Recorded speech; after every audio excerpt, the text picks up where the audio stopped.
बिस्मिल्लाहिर्रहमानिर्रहीम।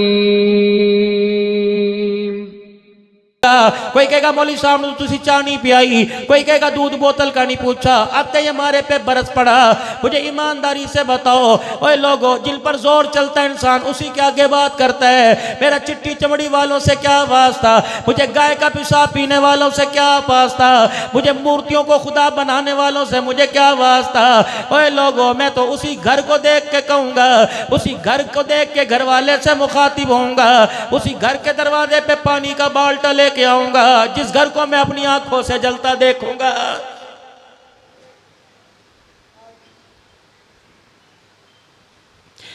क्या ये क़यामत कोई नहीं? चार बहनें हैं एक बाप को, चार बहनें एक भाई को, चार बहनें एक भाई को, पांच बेटियां एक बाप को रोटी पका के नहीं दे सकती। पांच बेटियों का बाप तंदूर में लाइन में खड़ा हुआ है। ऐसी बेटी का मैंने क्या करना जो तीन वक्त अपने बाप को रोटी पका के नहीं दे सकती।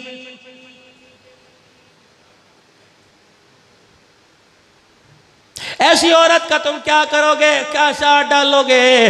और खलवत कर लो, इस्तग़फ़ार करो, ठीक है, तुम अपनी जिम्मेदारी पूरी करो।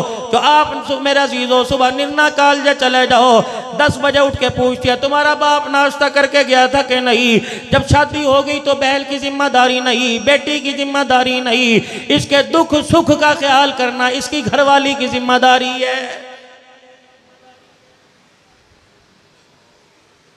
सैयदा खदीजातुल कुबरा रज़ियल्लाहु ताला अन्हा, आपकी 20 नौकरानियां हर वक्त घर के अंदर मौजूद होती थी। कोई खदीजा के पैरों में तेल मला करती, कोई आपके बर्तन धोया करती, कोई आपके वेड़े में झाड़ू पोछा किया करती, कोई जानवरों को चारा डाला करती। जब रहमत दो आलम घर में तशरीफ लाते, आपके आने का वक्त होता, भाई खदीजा सबको दीवार के सहारे लगा देती और कोने में बिठा देती और दरवाजे के पास खुद खड़ी हो जाती। हुजूर दरवाजे के करीब आते, माँ दरवाजे का पर्दा हटा की जी आया नु कहती। आप फरमाते खदीजा मैंने कुंडा भी नहीं बजाया। ए खदीजा तुझे कैसे पता लगा कि मैं आ गया? खदीजा ने ठंडा सांस लिया, हुजूर की तरफ देख के मुस्कुराने लगी। कमली वाले, जब आप इस घर की गली में आते हो, कदम आपका बात पे चौखट से गुजरता है, पहले नबूवत वाली खुशबू मेरे वेड़े में आ जाती है।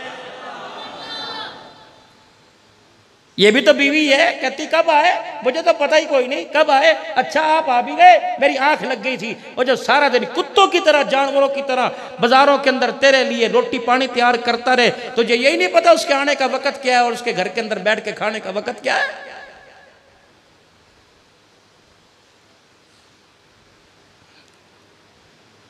एक भी कनीज से, एक भी खादमा से रोटी नहीं पकवाती थी, हंडी नहीं पकवाती थी। वो चूल्हे के आगे बैठ के बुढ़ड़ी औरत 55-60 साल की उम्र में हुजूर के लिए रोटी पकाया करती थी। एक दिन मेरे अजीजों सैयदा खदीजातुल कुबरा रोटी सालन लेके हुजूर की खिदमत में आने लगी। पाक पैगंबर मुस्कुराने लग गए। सैयदा खदीजा कहने लगी हाँ जी मैं बुढ़ी हो गई, जिस्म मेरा बेधब्बा सा हो गया, मेरी चाल ढाल में फर्क आ गया, अब तो आपको देख के मुझे हंसी आवेगी। रहमत वाले नबी ने मुस्कुरा के फरमाया ए खदीजा मैं तेरी चाल ढाल पे नहीं हंस रहा, मैं तेरे आने पे नहीं हंस रहा। ए खदीजा जब तू रोटी मेरे लिए पका रही थी, रब्बे अकबर की कसम देख मेरी कमर के पीछे जिब्राइल खड़ा हुआ है। जब तू मेरे लिए रोटी पका के उठी, जिब्राइल उसी वक्त खुदा का सलाम तेरे लिए लेके आ गया है। मेरी बहनें अगर सुन रही हैं तो मैं रस करूंगा, ठीक है, घर के काम काज के लिए, लीतड़े पोतड़ों के लिए, मशीन लगाने के लिए, कपड़े इस्त्री करने के लिए, झाड़ू बर्तन के लिए नौकरानियां रखो, लेकिन अपने खामिद की खिदमत खुद किया करो। ये सैयदा खदीजातुल कुबरा के साथ अल्लाह क़यामत के दिन खड़ा करेगा मेरे आज़ीज़। वो माँ कहेगी मैं बुढ़ी होकर नबी के कपड़े धोया करती थी, चूल्हे के आगे बैठ के हंडी रोटी किया करती थी, तो 30 साल की जवान थी, तुझे गैरत ना आई? तुझे आज हुजूर के हौज़े कौसर पे किसने ला के खड़ा कर दिया?